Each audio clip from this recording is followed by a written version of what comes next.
Please find your seats. Mr. Teddy Levy will say a parak of Tillim. Okay, Michal goes. Please say it.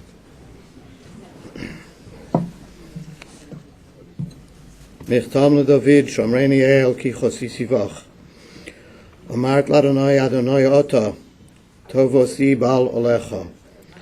לקדושים אשר בארץ המה ואדירי כל חפצי בם. ירבו עטבוסם אחר מהרו בעל אסיך נזקיהם מדם, ובעל עשו את שמוסם על ספוסוי. אדוני, ננס חלקי וחוסי, אתה תמיך גורלי.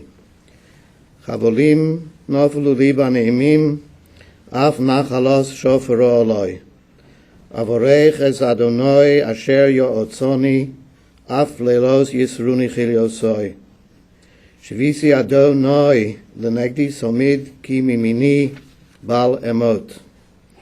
לכן שמח ליבי ויוגל כבודי, אף בשורי ישכון לבטח. כי לא תעזוב נפשי לשאול, לא תיתן חסידך לראות שוחס. תודיעני אורח חיים, סוף אסמכוס את פניך, נעמוז בימינך נצח. Rosh Hashiva de Philadelphia, Rav Shmuel Kamenetsky shall lead.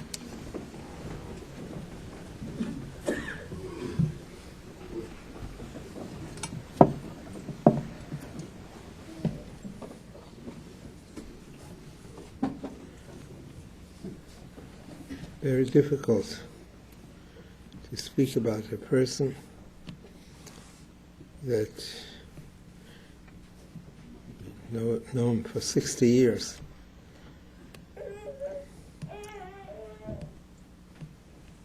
He was the president of the yeshiva for 50 years. And a president suffers with all the problems that the yeshiva had, especially in its creation. And he was always with the yeshiva. Whatever he was able to do, he tried his utmost. Chazal tell us that when a person dies, the Rebbeinu Shalom sends down malachim to ask, Ma b'riya seimer? What do people say about him? Then they come back and they say, Tzadik hoya, Chosid hoya, Neman hoya. So Rebbeinu Shalom says, now I can accept him. It's difficult to understand. It's an olam emes, and they know exactly what's doing. What do they have to send malachim? It seems that a person is supposed to live even in this world, supposed to be ashpoy on the world. What do people say about him? What kind of influence did he have on people? And it seems this is the entrance to Gan Eden. So Rebbeinu Shalom wants to know exactly what people say. But he was honest, with derech koved, with all people he behaved so. I mean, he went through the army, and then he became the president in the yeshiva, Mamas Mesiras Nefesh. And yeshiva has all kinds of good times, sometimes not so good. But he suffered with the yeshiva also. There's told a story about Rabbi Yitzchak Elchanan, Zecher Tzadik Livrocha. It was a Goy Nolam, he was a Rav in Kovna. When he printed one of the Sfarim he wanted to print. So a man came to him and he offered that he would pay for the printing. And Rabbi Yitzchak Elchanan, his kindness was even impossible to explain. So he said, and this individual, he said, he missed the boat. When Rabbi Yitzchak Elchanan was a bocher in yeshiva in a small town, and he needed a pair of shoes, and he did not have a pair of shoes for him. He came to him. So he said, that's the time he should have helped me, at that time. So he did not give him the opportunity. He should pay for the sefer. Bitzlachon kindness is impossible to explain. His whole Messias was Hatzova. That was his whole Messias. And he felt that that was the right time that he could have helped. Belezer was with the yeshiva in every phase. Be magish, whatever he can be of help, he tried his utmost. Nothing was too hard for him to try for the yeshiva. His Mesirus was well. V'anegene kind. That's how he treated the yeshiva. Mensch, that people live over a family that's the Shemel Seferes. It's also something that a person leaves behind. And this is something that a family will shine because of him. Because this is how he raised his family. And this is how he thought about other people too, what he can do. B'Yezra Ben Shalom, he should be a Meditz Yesha for all of us, for the Mishpoche, for Klal Yisrael, that we are so desperate, Klal Yisrael is so desperate. Should be Meditz Yesha to Rabbeinu Shalom. He should send Mashiach Tzidkenu B'Korov, Amen.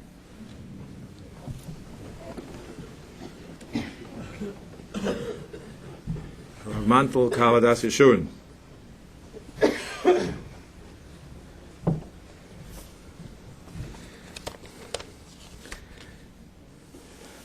What could I add after the words that we have heard? We have gathered to give kavod to a very dear, very choshev and dear friend, Rab Lezer ben Achove Rab Meir, Mr. Erwin Weinberg. Rav Hirsch in Chumash explains how Klal Yisrael, before the Shibud, they came down to Mitzrayim. One basic trait was ingrained in their character. Es Yaakov, Ishu Beisei Bo. They were connected with Yaakov Avinu, with the spirit of Yaakov Avinu, with the Torah of Yaakov Avinu, with the Messiah of Yaakov Avinu. That's how they came down to the Shibud to Golus. And after a bitter time of Shibud, what brought them back? What was the preparation for the Geula, for the redemption? Sela beis ovos sela bois, a Mesirus Nefesh for whatever is holy, LaKadosh Baruch Hu l'Torosai. Sela beis ovos, a ser for every household, a Mesirus Nefesh at home, a Mesirus Nefesh in the family, for whatever is Kodesh, for whatever Torah represents. We could say about this Choshev and Niftar, we were zeichel to know, from one side, before this tremendous Churban of Europe, he was ingrained by Eis Yaakov, by the Ashkenaz Messiah, that represents dedication in Yiras Shomayim. He experienced the goals of the Kristallnacht and of being a refugee in a foreign country, in a foreign language. And here in this place, it was not enough for him to be connected to some previous history, to some previous Messiah. Sela beis ovos sela bois. He rebuilt. He understand what has to rebuild and to be dedicated by Mesirus Nefesh, say a korban, for himself a Mesirus Nefesh, to bring a spirit to his family of Mesirus Nefesh. That's what he did here for Torah and Yiddishkeit. It's famous what Rosh Hashiva spoke about his dedication for Torah, for Philadelphia Yeshiva. Person, a stranger, to understand, to build in a strange country, a new culture, to build Torah, to be connected to Gedolei HaTorah. Moedik.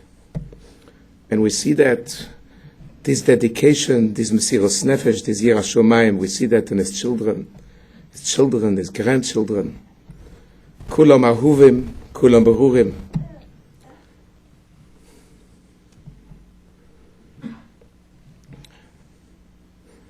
That HaKadosh Baruch Hu help that the schus of this choshev and niftar, of in maasim toivim, v'toir and gemilas chasodim, in hospitals, to care for others, should help, the schus should stay for his children, for his grandchildren. He was so close to all of them. I was told till the last week, a grandchild came in, he knew him by his name. It was a personal connection, a warm person. A moyer dike bal midas toivas. Let he be a melitz yosher for his family, his dear wife, and his children, who were so dedicated, his grandchildren, his great-grandchildren, for all of us. And let's take his life as an example for Mesirus Nefesh, for whatever is holy, for whatever Torah represents, for connection to Gdolei Yisrael, to Talmidei Chachomim, for Mesirus Nefesh, for Gemilas Chasodim. For one side, being connected to the past is Yaakov Ishu Beisai, and for the other side, having his own schus, his personal Mesirus Nefesh, Sele Beis Ovois, Sele Abois, Lech B'Sholem.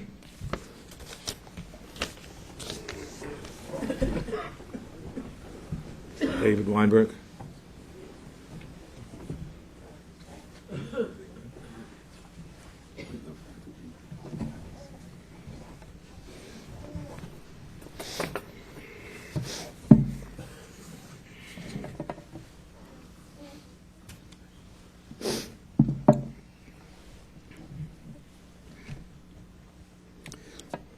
So much to say, so little time.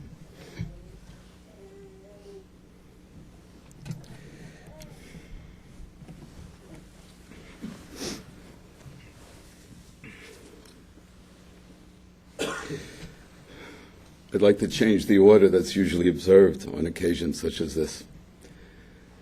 Perhaps the reason will become self-evident.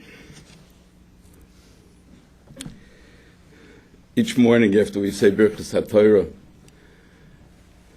we say Birchas Koyanim to represent Torah Shebiksav, Torah Shebal Peh. First we say the first mission in Peh. 5 items, Dvarim Shein Lohem Shiur. After that we say Braisa in Masechta Shabbos, Daf Kuf Kaf Zayin, Elu Dvarim She'adam Eichel Perusem B'Olam Hazeh V'Karen Kayemes Lo L'Olam Haba. From a pedagogical point of view, it would seem that the Braisa does a better job. The Mishnah tells us we have to put in, it's on our conscience, there's no Shir L'Mayla. The Braisa gives us the same message in a slightly different form, but it also promises us a reward, much more motivating. The 2 lists only share Talmud Torah, 5 in the first list, 10 in the second list. Whether the beginning of the second list is Kibbut Avayim. Elu dvarim she'ein lahem shir she'adam echol perasem b'olam hazeh v'karen kayemes l'olam haba. Sometimes people will stand up and they'll beit mechila at a moment like this, and they'll say they represent the family, organizations. I speak only for myself. Everyone here who knew him, who loved my father, who respected him, who was committed to him, each one of them will have to come to terms with his passing, make their peace with it. The pedagogy works before the fact, to inspire me to be a better son, to be a better child. After the fact, there's no way to measure up. All these years, all the sins of commission, omission, all the opportunities past. Push yourself. It's part of the human condition. Push yourself. Grow with the opportunity. I didn't make it.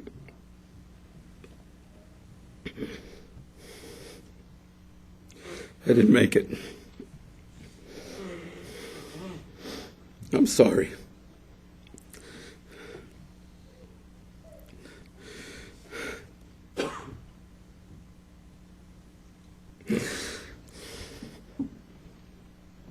It's time to thank.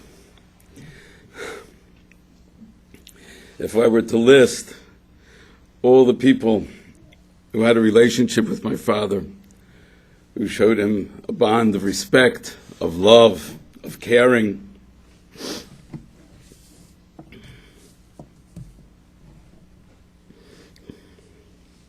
of beinonim lechaveroi, loyalty, friendship,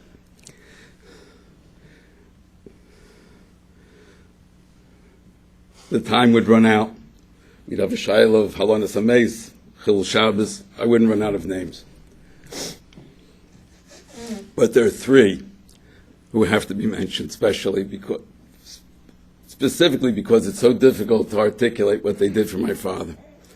At the very head of that list is Rosa Penner Roberts Weinberg, Bubby Rosa. It's impossible to articulate what she did for us, for the whole family, for my father. These last years when my father was so ill, it would have been impossible. There was no way. We were stuck. He had to stay in Riverdale for medical reasons, and yet we all lived a distance away.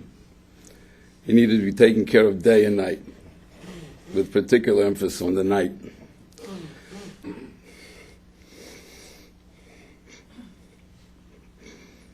Thank you.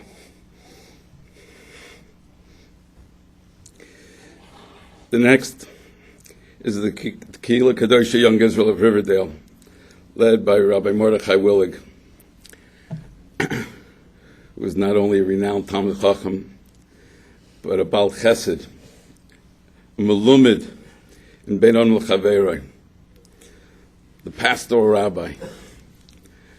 I don't know how we would have gotten through this time without him, and really our gratitude to him goes far, far beyond that.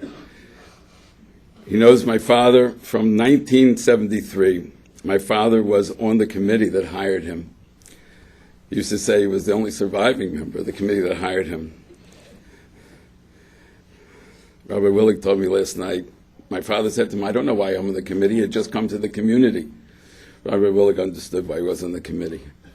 Because he understood people, he understood talent, and he understood what was the right thing for that shul to have. Included in that Kehillah Kadosha, I include all the people who helped my father. Under the most difficult, importune, awkward moments, people who came out in bad weather to see whether he could go to shul, to make a minyan in the house, to see whatever he needed. The friends are a credit to my father, and my father is a credit to those friends. The last, is Dr. Greenberg here? No. Don't be Makatzer. Dr. Greenberg was my father's cardiologist from the time that he had his first heart attack in 1978, his only heart attack, and saw him through a long and complicated medical history. To say that he's a credit to his profession is a vast understatement. He's Kamalach Hashem Tzavokos. I tell my family he's the brother I never had. That he developed a personal relationship with my father. He came to see my father last night, knowing that he was no longer his patient. He had nothing to say medically about it, although it turned out that he did have something to say, and he was very helpful. I hope that my thanks to him, my undying gratitude, the gratitude of our entire family, my sisters, Bobby Rosa, will be conveyed to him, and that he'll know how indelible the impression is that he made on us, and how important it was for my father all those years to have him not only as his doctor, but as his close, close friend.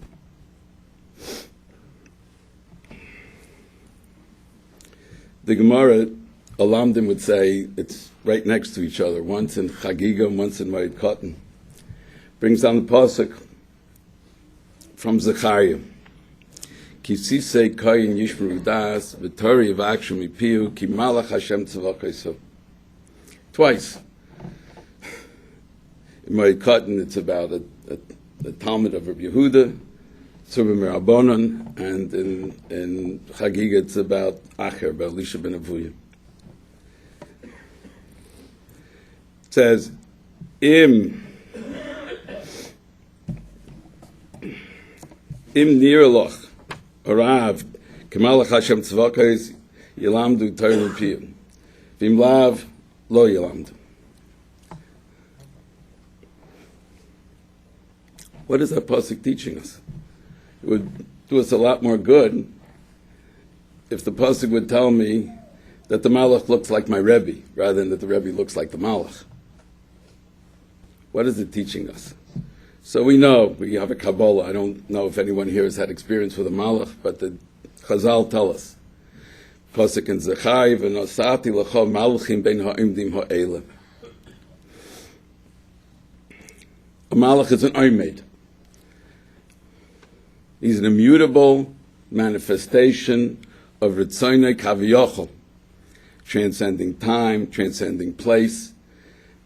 And he stands as a standard, serves as a standard for all who follow him, and that's what we look for in a Rebbe. Even to the extent Chazal tells us it's possible for a person to accept a Rebbe who perhaps is not as great in learning as he is, but he represents that unmoving standard.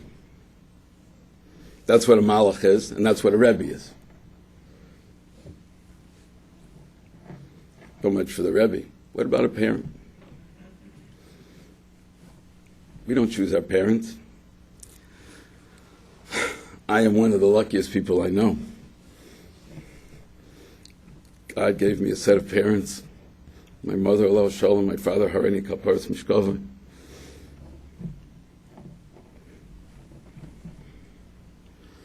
He never stood still for a moment. I remember him when he was a young man. I remember him from a pretty young age.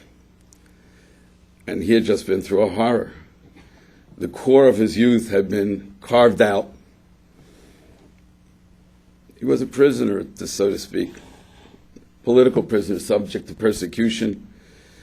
By the end, he couldn't go outside to play as a child. My grandfather, Olav Shalom, had to have made a little indoor gym so that they could play and not have to go outside. Beat up on the way to school, moving from one school to the other. Largely uneducated at a time when we're used to people being in the essence of their education. And there's certain skills that he never had. I don't know if everybody knows it. He told it to me lately, things that I was surprised to skills that I realized that he didn't have. Notwithstanding that, he developed such an appreciation for Torah, for education, for the community, for all that's good in Jewish life, that all who know him see him as a standard, as an example. He went through Shas with Daf Yomi 3 times. And it's really a miracle that he knew how to read. He came to Philadelphia, and together with our cousin Julius Itzstein and many other Chashuva Balabatim, wasn't such a big crowd, many is perhaps an overstatement, built the community under the most trying circumstances with very little support, very little in the way of money. Those were tough times. Not only was he involved in the yeshiva, he was involved in building the day school, the elementary school, and the mikveh. He took after his father. My grandfather built the mikveh in Vineland, New Jersey. For 50 years, until last night, he was the president. From 1962 until last night, he was the president of the Philadelphia Yeshiva. In all those years, I never remember once, ever, the slightest dispute between my father and the Rosh Yeshiva. My father was deeply involved in the affairs of the Yeshiva, especially when he lived in Philadelphia. My father's credo was, the Rosh Yeshivas run the Yeshiva, his job is to help them to serve. That's all he was there for. And he did it. And he did it. That's what he did. Not hard. The bizyonis that he suffered in the course of the work that he did for the yeshiva, dealing with parents. And with it all, he never spoke about himself. He didn't have that type of present. I wouldn't say he was shy. I don't think anybody who knew him would describe him as shy, but he was reticent. It was only under the most unusual circumstances that he really spoke about what was going on inside him.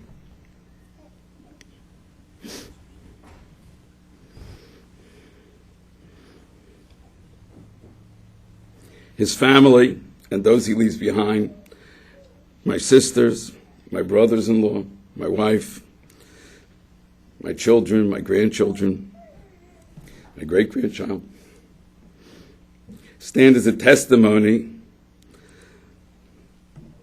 to what he stood for, the subtle influence that ultimately permeated the entire family.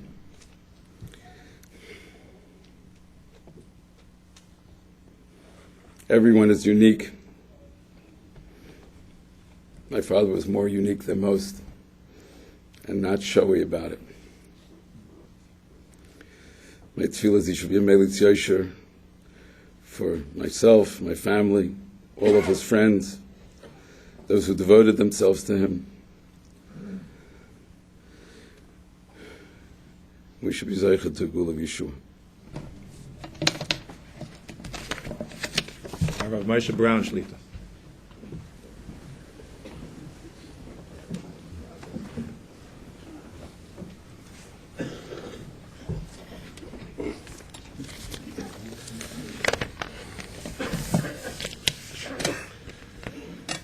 I'm here as a son-in-law, actually on behalf of myself, but probably really as a shliach to Teddy, who had such a relationship and who was mechabed my father-in-law in a way where I just stood in awe of it.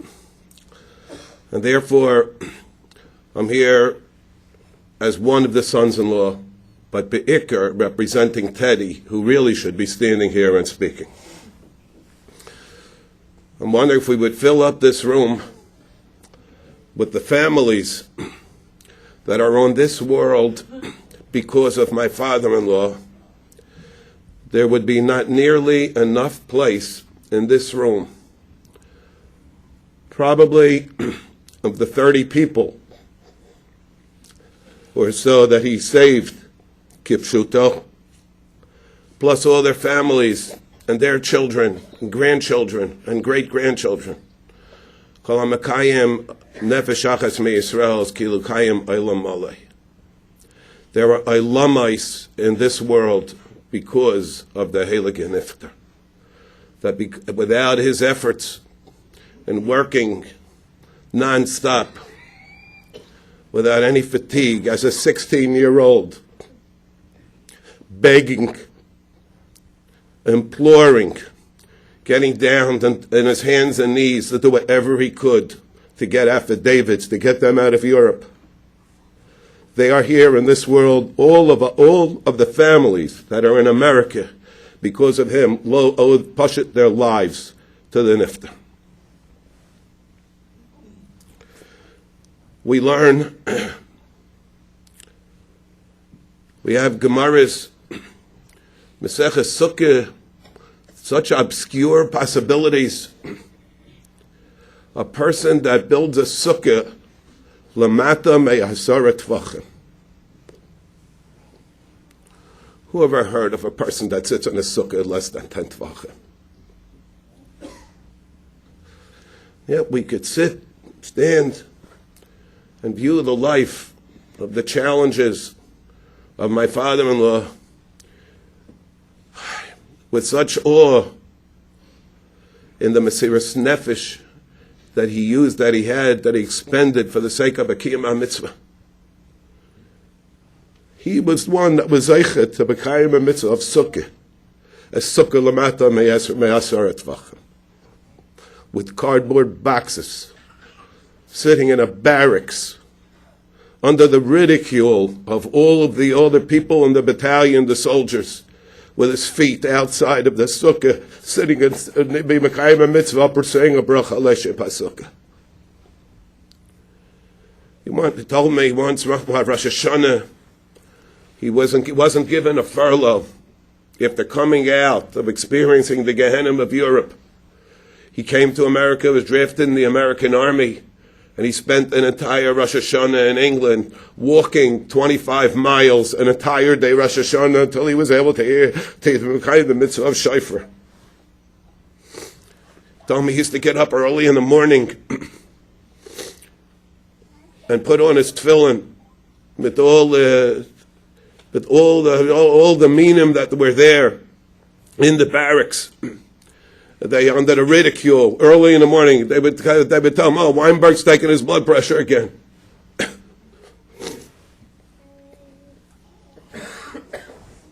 Or when he would prav Pesach Seder, sitting between two cots on a milk crate with a Haggadah and his matzah, and at the other end of the cot, all the other soldiers of the group that would be sitting and gambling and playing cards. That's what he did. That's what it took to be Mekayim HaMitzvah.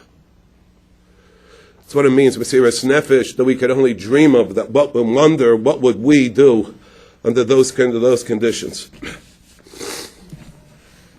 The pe'er of his life, and the relationships that he looked at with such a sense of pride, is the relationships that he had with the Rosh Yeshiva of Philadelphia, Reb Shmuel Shlita, and Reb Elia Zecher Tzadik Livracha.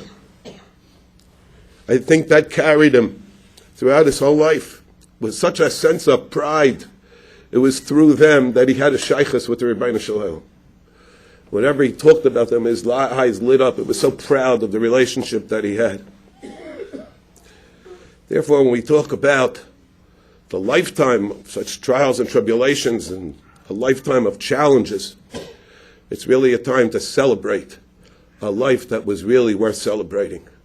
Under the most adverse conditions, coming out of Gehenna, meeting the new challenges of a new country, of an immigrant, and not only meeting them, but steiging and being oile, to be able to come to such a lofty level. You could look at it with such a sense of pride on the part of the family, and just hope he serves as a Melitz Yesha for all of us. Chaim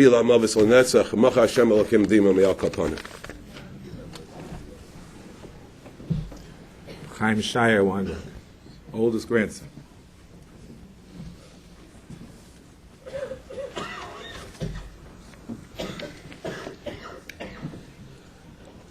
I too want to thank two people on behalf of my siblings, the other grandchildren, great-grandchildren. I also want to thank, as we know, Bobby Rosa, who, without her devotion and dedication to my grandfather, I would suggest that we would be standing at this solemn occasion a long time ago. I also want to thank Dr. Greenberg, who I may have met just once, and whose expertise and expert skills and caring for my grandfather definitely prevented us from being here many, many moons ago. Countless times he has brought my grandfather back from the brink. He is a true messenger of God. I want to tell you a little bit about my grandfather, who we all affectionately called Pap-Pap, and was probably one of the most remarkable and accomplished people I ever knew. This was a man, or more correctly, a boy of age 16 who rescued his entire family from Nazi Germany. This was a man who the Nazis closed down his yeshiva, yet managed to finish Shas multiple times. This was a man who never finished high school. The Nazis kicked him out of high school, but yet managed to do the Sunday New York Times crossword puzzle and had a vocabulary that would put most American-born people to shame. This was a man who, for 50 years, was the president of one of the most venerable yeshivas, or Torah institutions in America, the Philadelphia Yeshiva. This was a man who was a pillar of his community, whatever community that was. This was a man who was an entrepreneur, who ran a successful business for more than 50 years, employing thousands of people over that time. This was a man who told me recently that he traveled to any place that had interested him in his life, that he had seen anything and everything that had interested him.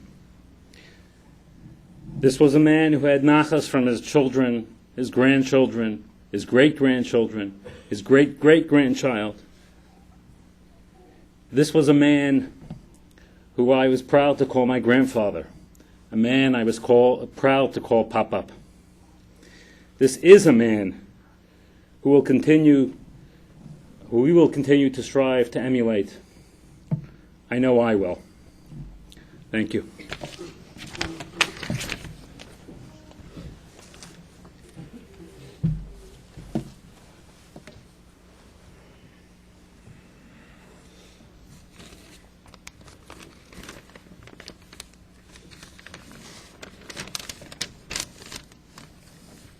Shem ho'echad Eliezer, ki Elokei avi bi'ezri, ve'atileni micherav paro. The pasuk we'll read very soon describes the nifter whose name was Eliezer, who was saved from the sword of Paro, Hitler Yamach Shemo. At age 16, he was interred in Buchenwald.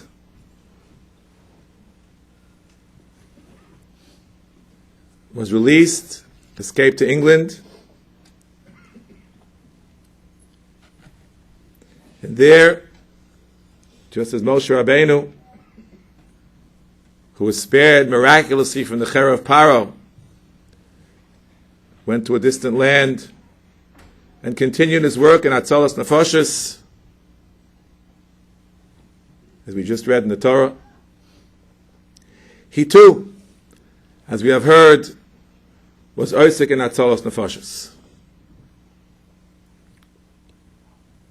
He saved 28 lives, 28 affidavits, going to members of his greater family in the circle. And he did it with tremendous initiative, tremendous bravery, tremendous strength. And he would talk about it a lot.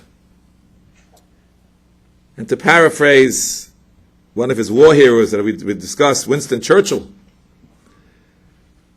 spoke about, in a somewhat related context, no matter how long particular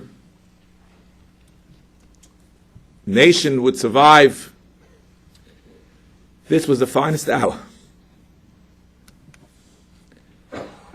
He lived another 75 years, but he always viewed this as his finest hour. Matzal nefesh achas mi Yisrael. And he continued, as we heard, coming to this country, going right back to serve in the American Army.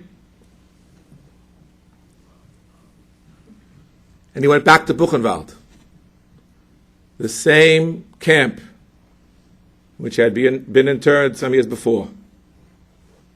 He often would tell me he was a driver for a high-ranking soldier whose name was Lewis Powell. Some of you may know him as a Supreme Court Justice. The NIFTA maintained a connection with him. They exchanged letters when he was appointed to judge in the Supreme Court. He was a chauffeur. He spoke German. He was involved in intelligence. Went back to Buchenwald. He saved 28 lives, the Gematria Koyach. I'd like to focus on a pasuk in Yeshaya. V'koyei Hashem yachalifu koyach. We didn't have Torah. Those who have faith in Hashem, who hope in Hashem, will be blessed with renewed strength. I believe that if one phrase captures the nifter, it is this: Yachlifu koach. As things change, instead of being despondent, instead of giving in, rose to the occasion with renewed strength. was Yeshiva Bacher in Fulda. And suddenly the circumstances uproot him completely. Coming to England, where, as we heard, he didn't sit idly, but rather rose to the occasion to save Koach, 28 nefashos.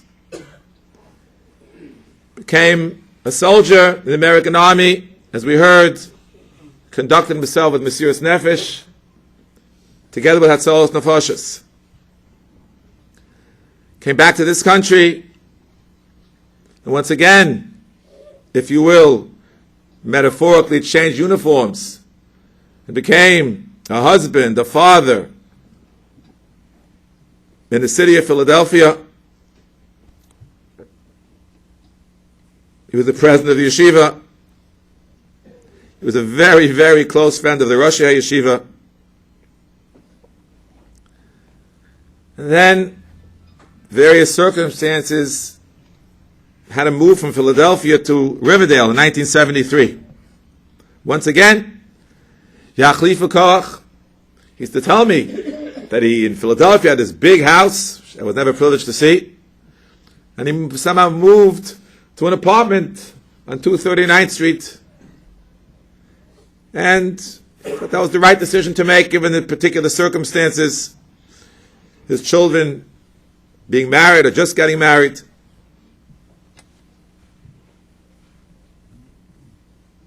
As we heard, in 1978, his cardiac history began.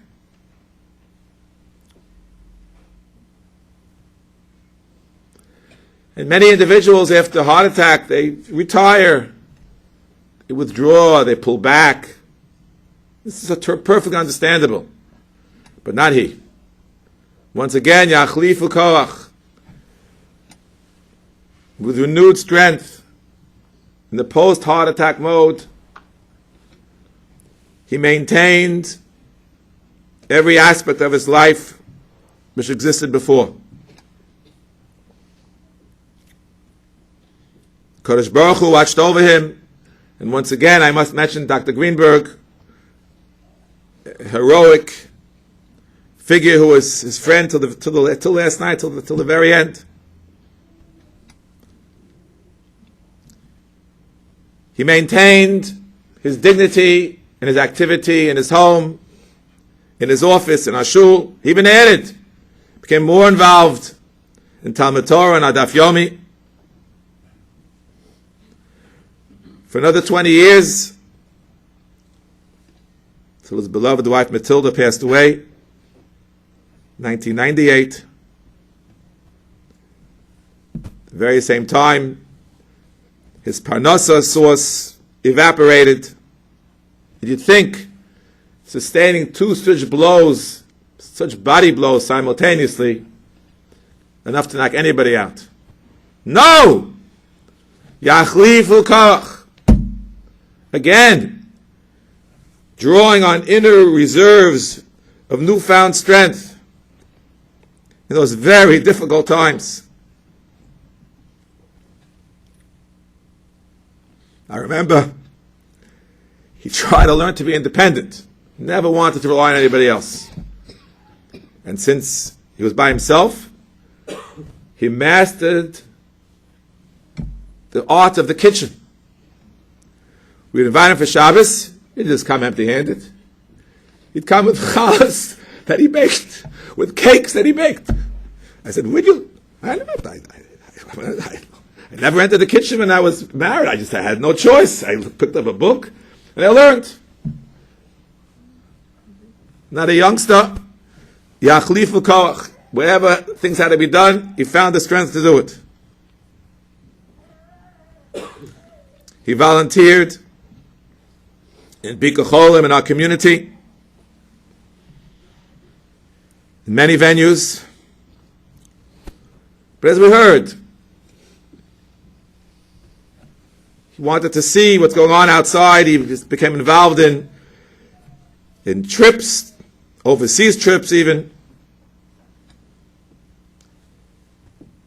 He met his wonderful Rosa, and perhaps That was the greatest Yachlifu Koach of all. For an individual to get married in his 80s and to establish a new relationship, a wonderful, beautiful relationship, that requires a special strength. And we all watched in awe and amazement as they would go places together, many simchas they went to together, family events, locally, nationally, internationally. And he continued his trips. He went back to Germany. He was honored by the town, the whole story. Yachlifu Koach.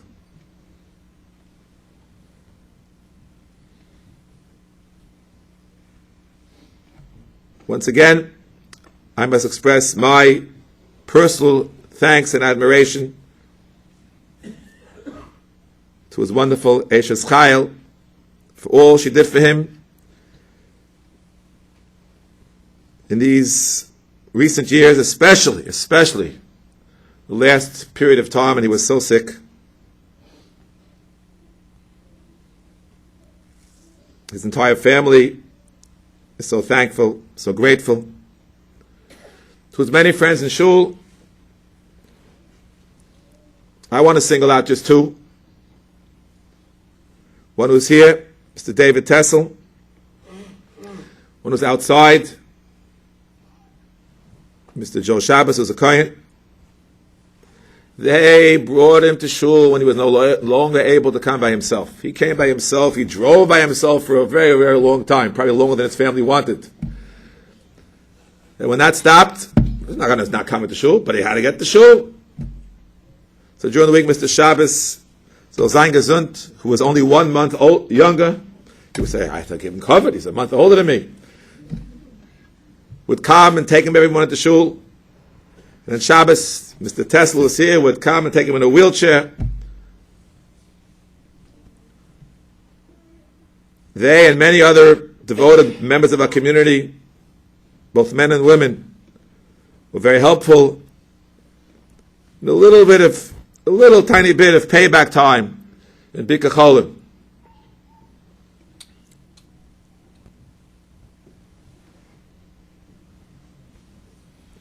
Even in his very last illness, I mean, really just now, was Yachlifu Koach. I was there with David just a week ago, last Thursday night. And he was agitated and he couldn't find a place for himself. Hashem Yerachem. It's a very shver matzav. And we said Vidu together. That was his request. Then he said, it's time to eat. They brought in supper. Calm down. This is for his health. He ate the full meal, everything on the plate. He ate with a relish. Yachlifu Koach. Literally a week ago.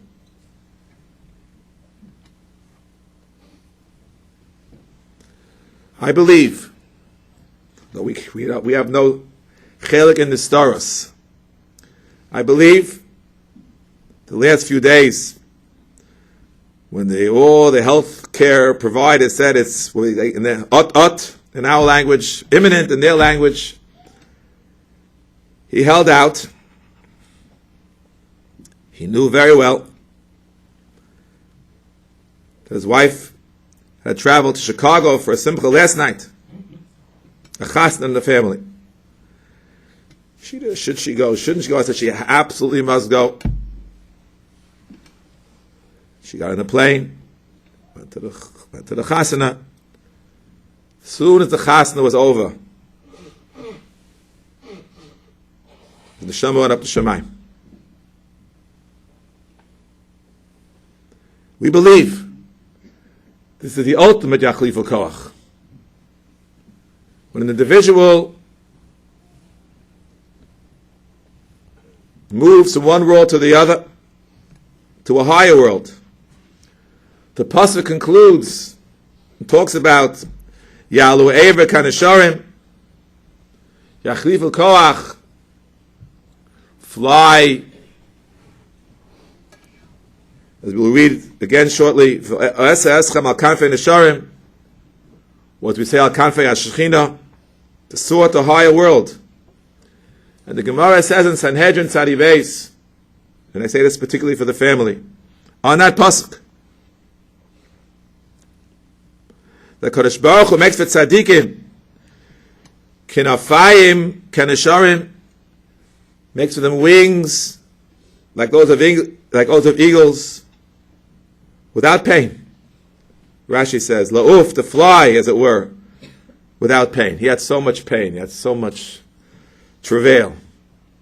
And now HaKadosh Baruch Hu has taken him to a higher place, the final Yachlifu Koch. May he be a Melitz Yosher for the entire family, for all of his descendants. He was so proud of his descendants, of his whole family. He'd make Misha Beruchs, which would go on forever, with a list of the whole Mishpach. And they loved him so much. They were so attached to him. May they continue in his illustrious path of Torah, of mitzvahs, of Kiddush Shem Shemayim, till Tchias HaMeis and B'mher of Yameinu. Amen. I'm not speaking. Mrs. Weinberg will sit Shiva starting this afternoon at her home, 699 West 239th Street, apartment 3G in Riverdale. Rebbetzin Taub will sit in her home in Philadelphia and may come to Riverdale on Sunday. Rabbi Schneur Weinberg, Rabbi Meir Weinberg, and Mr. David Weinberg will sit at 1056 East 4th Street in Brooklyn till starting Sunday morning. They'll be in Riverdale. Rebbetzin Brown will sit in her home at 325 Hicksville Road in Far Rockaway till 12 o'clock on Sunday, when she will then come to Riverdale. Mrs. Levy will sit in her home at 39 Green Court in Passaic, and will, starting Sunday morning, will be in Riverdale. Shachris Sunday morning at 8 o'clock, Monday and Thursday at 6:50, Tuesday and Wednesday at 7 in the morning, Mincha every day at 4:45, Marav at 8 p.m.